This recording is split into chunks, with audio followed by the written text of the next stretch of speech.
takes it out of the ballpark in the feature event. And we'll take our cameras in the pit area and look at some new drivers and some old at Riverside. And Dan Wolf will talk candidly with the drivers of the ACT Coors Tour at Lee, USA.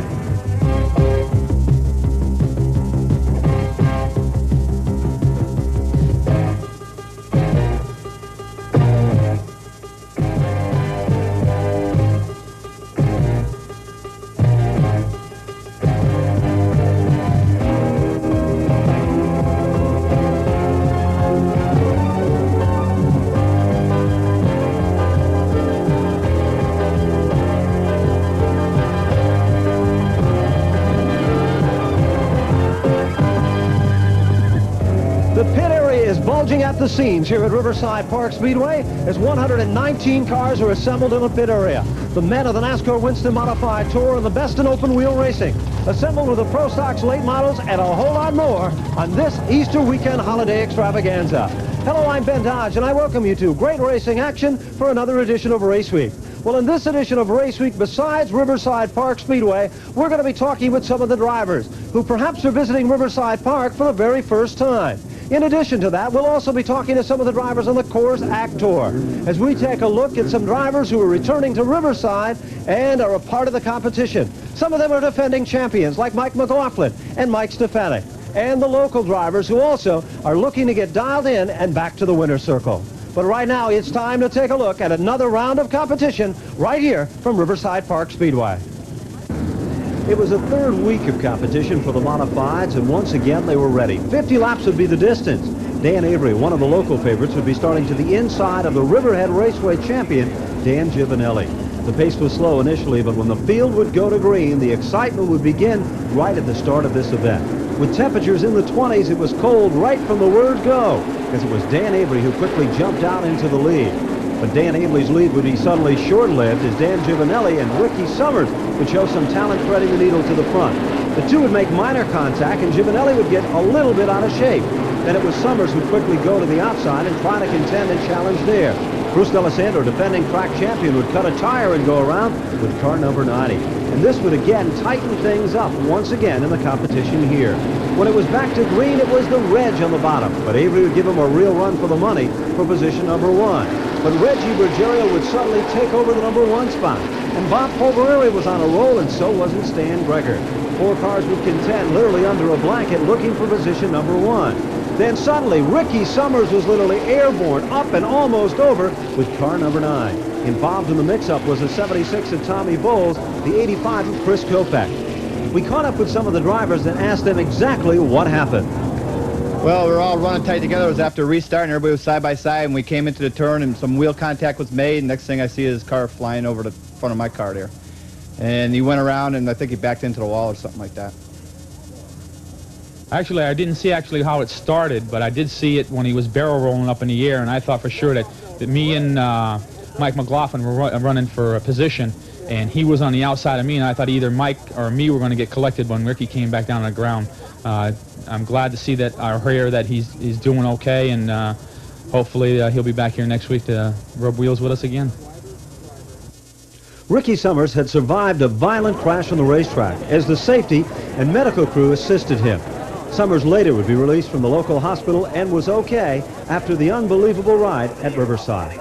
The number 9 car would be brought back to the pit area and hopefully repaired for next Saturday night's competition. When it went back to green, it was the Reg and Dan Avery to duke it out at the front of this field. Reggie Ruggiero wasted no time at all to get back to position number 1 with the Magnum 44. While all this was happening, another mix-up would occur. Joe Rezatek and Mike McLaughlin with car number 55 and the 35 of S.J. Avansin. Bringing out yet another caution, once back to green, it was Stan Greger who led for a while as Ruggiero had a mechanical problem with car 44. Bob Polverelli was never considered out of the hunt, and Mike Stefanik was looking just as strong. Meanwhile, as Ruggiero was dropping off the pace, there was a new challenge right up front. It was Bob Judkins' number 2X for Jerry Marquis who was contending for the number 1 spot. But Stan Greger was giving him a run for the money, and there was nothing but bright red at the front of this field as the two would battle lap after lap. But finally, the Hoosier tires hooked up, and it was Marquis in command once again. Bob Povereri would try, and then it was Mike Stefanik who'd work the outside of Stan Greger to take over position number 3. Tom Bowles was coming from the back of the pack, and he was finding magic there, and so wasn't Bob Povereri in his quest for a top 5 finish. But the leader of the field was still Marquis when Mike Stefanik would run to the outside and really try to close up the gap. Tom Bowles was contending also for position number 2, and so wasn't Bob Povereri. Mike Stefanik was driving the same type of race that won him the championship back in 1987 with the very same automobile. But Povereri was running close, too close this time, as he would make contact with Stefanik as they'd come off turn 4. But this time, off the second turn, Stefanik would go wide to the outside and literally tag the wall.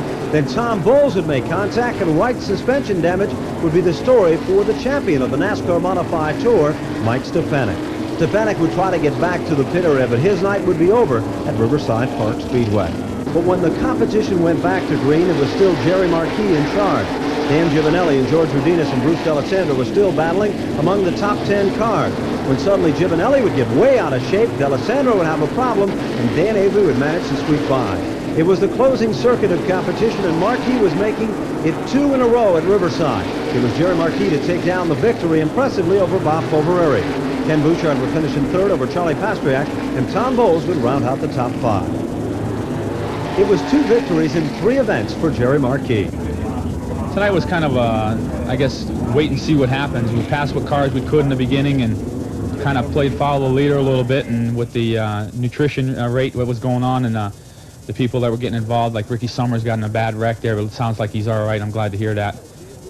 Just bided our time, and at the end, all of a sudden we were in 4th on a restart, and we just went for it after that. The car was really hooked up real well, and we tried to run the low side after Stanley grabbed the lead, and we got the lead from him, and then it was just pretty much clear sailing after that. The car was really hooked up real well. Did you ever think you were going to end up catching up with Reggie Ruggiero and maybe challenging him for the lead? I think it was kind of sad because I'd really like to, race wheel to wheel with Reggie. I was hoping to really run with him, and then when he dropped out, I was kind of funny though because he took the low side on the restart, and I said, this is not right, and then he just backed right out of it a little bit and just kind of hesitated coming off the 4th turn, and he fell right off. I don't know what happened with it. I heard he was skipping earlier in the warm-ups. Maybe something contributed to that, and it just his motor failed or something. The Pro Stock feature event would be just as wild as the modified feature was, as Dan Avery and Blaine Bells would bring them back to the line for circuit number 1 in this 30-lap feature event. It took no time at all for heavy contenders like Mark Farino and Jerry Marquis to thread the needle to the front of the field. It was Dave Caruso and Bobby G who were challenging in the front row, when suddenly Caruso would get crossed up. Blaine Bells would go to the outside and try to take over the number 2 spot as Farino was working the bottom groove. But Bobby G was still holding on to the number 1 spot. Dan Avery would become a factor now in the outside lane, then suddenly he'd get crossed up, tag Bobby G, and go around down the front straightaway. It was then Jerry Marquis involved, so wasn't the 04 of Bob Sokolowski, Teddy Hebert, Scott Booley, and car number 07 for Tom Rosati. Tom Rosati would try to get back to the pit area with minor damage with car number 07, as Jerry Marquis would discuss things with Teddy Hebert, taking the walk back to the pits. But last week's feature event winner, Jerry Marquis' car would show the worst of the wear. But when it was back to green, John Rosati was looking strong. And so wasn't John Johnson with car number 93 when Scott Booley would make contact. Mark Farino would back out of it just a bit, and Roger Godin, who started scratch with car 45, was threading the needle to get to the front of the field. It was then John Lobo Jr. who took command of things with car number 760. Lobo would set the pace out in front, Caruso would have to settle for second, and John Rosati would work the outside lane with car number 83. Rosati would run the outside lane well as Caruso would be slightly off the pace. Then it was car number 52 for Mark Farino, pressured by Brian Crundon. Godin was still picking them off one at a time when Tommy Fern in his Pro Stock debut would literally lose the front of car number 92. But that wouldn't stop Fern. He'd regroup and rejoin in the competition here. It was John Rosati to try to take over the number 1 spot on the restart, but John Lobo Jr. would hold on in the outside lane. Then Roger Godin would take over second. John Rosati would have a mechanical problem with car number 83 as Brian Crundon, Tommy Fern, and Scott Booley would come together to bring out yet another caution in this Pro Stock feature event. But when things went back to green, it was now the battle between Roger Godin with car 45 and John Lobo Jr. with car number 760. Godin would set the pace out in front, and he would literally start to pull away now when suddenly Mark Farino, the defending champion, would literally slam the wall hard and rip the right side suspension off car number 52. But that didn't stop car 45 as he would set the pace out in front, and Roger Godin from a scratch starting position would win the Pro Stock main event. John Lobo Jr. is finishing second over Rick Turcotte, Bob Sokolowski, and Tommy Byrne. It was Roger Godin's first visit back to Riverside in 4 years, as Godin now concentrate on the ACT Course Tour. The late model feature event was 30 laps in distance, and Dave Jackson, a rookie from out of the Strictly Stock division, would bring the field to green. Jackson would lead for a while, but it was G. Perry who put some pressure on the inside with car number 83. The two would battle lap after lap, and Fred LaForge wouldn't let either one of them get out of his side. It was Barry Gray and Tom Carey Jr., along with Danny Lavoie and John Johnson, who give him a real run for the money. Carey was threading the needle to get to the front of the field, and so was in the 66 of Danny Lavoie. Fred LaForge was also running strong for a while, then it was 3 wide. Jackson to the outside, Gray to the middle, but it was still G. Perry in command of the event, as Perry would set the pace and hold on to secure the impressive victory. Fred LaForge would finish in second over Tom Carey and John Johnson and Danny Lavoie. The competition proved to be just impressive as the number of cars assembled here at Riverside. Well, next we'll be taking a commercial break, and when we come back, we'll be talking with some of the faces you might not have seen yet as we go to the pit area and talk with the drivers here at Riverside. All of that and more right after this.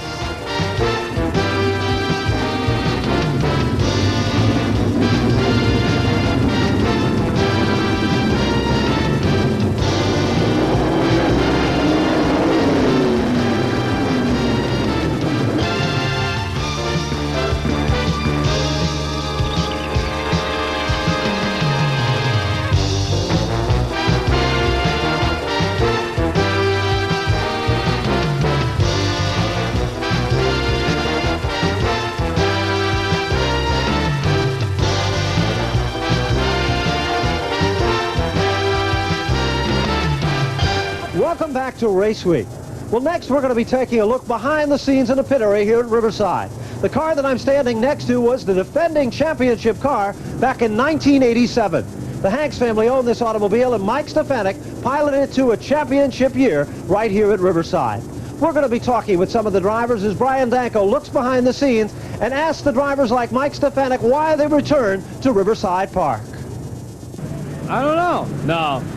I'm here just because if our schedule is relaxed and we're not running a tour show, I'm not going to drive all night to get back here or drive all night to get to a tour show. But we got a week off. I told Clint that I'd like to race as much as we can, you know, as long as it doesn't interfere and get too hectic. And we'll be here quite a few times, as well as Monadnock also.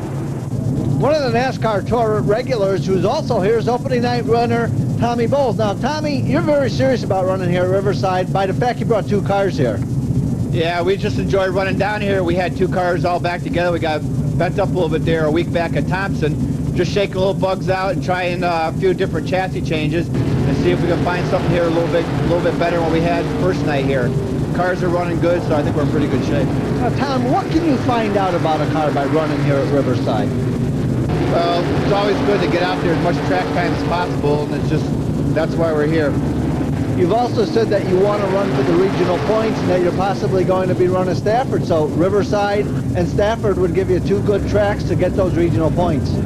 Yeah, that's why one of the big things over here, get a little time on the car when regional point starts up. Hopefully we can get up in there and win a few shows and get into the regional point battle by the end of the season. Dan Giovanelli is one of the racers who's come over here from Long Island to shake his number 12 Bankston Fuel car down. Now, Dan has won several events at the Long Island Riverhead Raceway as well as a modified tour show, but he's also brought his car here to shake the car down for the 1990 season at Riverhead. Well, Riverhead doesn't open for another couple of weeks, and we just wanted to get some of the bugs out of the car and come up here and see what this track was like. It's a fast track, and it's a lot of fun. What about the new asphalt? Well, this is my first time here, so I don't know what the old asphalt was like, but it seems to be sticking pretty well here. What about the biggest comparison, the difference between Riverhead and Riverside? I'd say the banks are probably the only real difference here. You can get going a little bit faster, I think, and I think that's because of the banks, but everything else seems to be pretty much the same. You might run a little higher here in the turns than you do at Riverhead. Well, we come to Riverside to check out 3 things here. We come to check out our brand new motor in our race car. We come out to check out the racetrack, which seems superb right now. and we come out to check out the car with the new NASCAR rules in it. We usually run at Riverside Raceway, although I kind of prefer this track. It's a little far from home, though. Chris, what's the big difference between this track and, say, Riverhead? Well, this track is, to me, is like the old Islip track. It's nice and smooth and fast. You must think very quick. Another one of the competitors who's here today is former NASCAR modified champ Mike McLaughlin. Well, Mike, what brings you here at Riverside Park?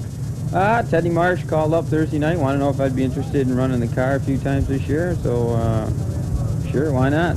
Well, see you at Riverside, so here I am.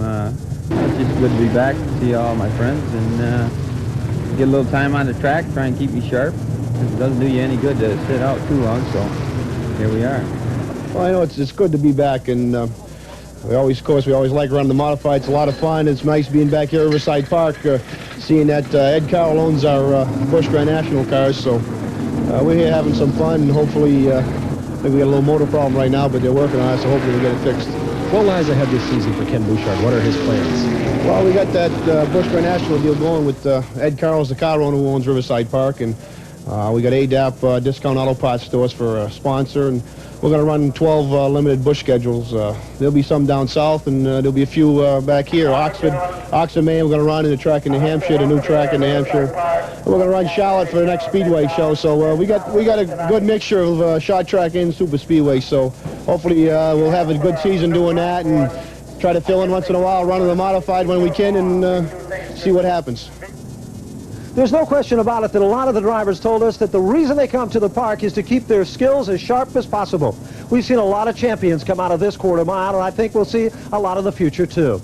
Well, next, we're going to be taking a look behind the scenes in some more pit areas besides here at Riverside.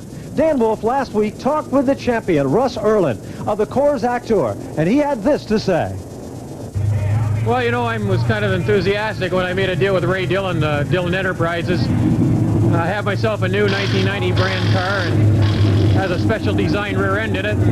Once I get onto it, I think I'll be a little more consistent.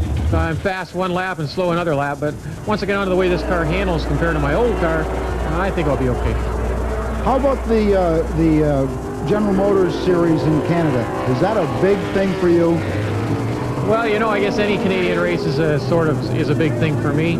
I have Chevrolet Motor Division as one of my major sponsors, and I think by doing something around home and in Canada, and with Chevrolet sponsoring me in a GM series, I think it hits home for them. It's good advertising for them, and it's real good for me being a Canadian.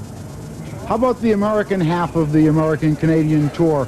It's all bull rings and short tracks. Is that what you like the most? Well, you know, I don't. I don't like the short tracks at all. I like the longer ones. It seems like there's less body contact. There's less work when you go home for fixing body panels. And Tom Curley said in the meeting this morning here at Lee that he said that there are going to be a lot more longer track races, half mile and over, and less of the bull ring type. And I think that's good for the series. It's better to keep the cars cleaner and looking better. You talk about having all the right stuff. It certainly seems that Russ Erlin has just that. He's looking quicker and more impressive than ever. It's obvious in his first outing. Well, next we'll be taking a commercial break, and when we come back, Dan Wolf will talk with more of the drivers from the ACT Coors Tour right after this. I don't know, this winter I got the bug again, so here we are going back for a full season.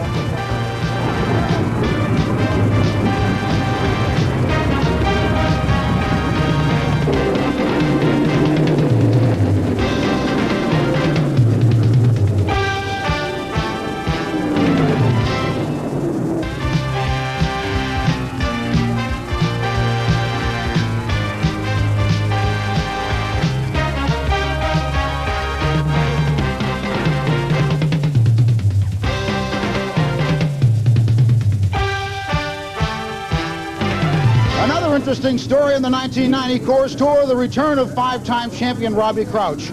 Crouch intends to run the entire 1990 Coors Tour and go for an unprecedented 6th Coors Tour title. We're going to run all the races this year, Dan, and we took some time off last year, and I think after about 18 years of racing that, you know, I deserved it, but I don't know, this winter I got the bug again, so here we are going back for a full season. Did you find it difficult to put together a team after you'd been out for what was most of a year? No, the only hard part was, I mean, we waited so long to get the equipment together. The team has been kind of nudging me along all along, so that wasn't a problem. How about equipment? Do you have enough equipment to be as strong as you've been in the past? I'm not sure, really. I mean, this is going to be a good test for us, and we're looking to get through Lee. We really don't know what to expect at this point, but I think, you know, if things work okay today and we go home with something to work with, then we'll be in good shape. How about the championship? Do you think you can do a sixth? I think it's going to be tough this year. If I'd have started about 6 months ago preparing, I think that's what it takes these days. You can't wait till the last minute. Well, who knows, you know? I mean, maybe things will come together for us. We'll get organized and everything will work for us. We spoke with defending champion Russ Erlin and 5-time champion Robbie Crouch. Now let's take a look at a couple of other interesting stories here on the American-Canadian Tour. Busch Grand National North regular Kelly Moore and Busch South competitor Randy McDonald. Kelly, you were runner-up on the 1989 Busch Grand National North Series, and you find yourself today running on the American-Canadian Tour. How many races in 1990 on the Coors Tour for you? Well, then it all depends on, you know, the schedule, but it looks like at least a dozen races, somewhere around a dozen. What inspired you to run on both tours? Well, we just want to race a lot, and we don't, you know, we're not racing every weekend with a NASCAR deal, and we just thought, you know, if we could race a little bit more, and we had an opportunity to jump in such a fabulous car, so we jumped at it. This was a winning car in 1989. Can you win races with it in 1990? Have you got enough equipment? We wouldn't be if we didn't think we could. I think we can win this race today if we play our cards right. The last time we were here, we had some bad luck. It seemed like every time there was an accident, we were in the middle of it. So I feel if we set back and let things weed out, and it's going to be a cold day, and the track's going to be real slippery. So if we set back and let things weed out, I think, you know, we'll make out all right. If you were to have a good start of the season in the Coors Tour and a bad start on NASCAR, would you turn it around and try and run points on ACT? Well, I've got a lot of money invested in NASCAR cars, and, you know, I've got to devote a lot of time to that to get my return back out of them. But, you know, we're also going to devote a lot of time here, and we've already devoted a lot of effort here.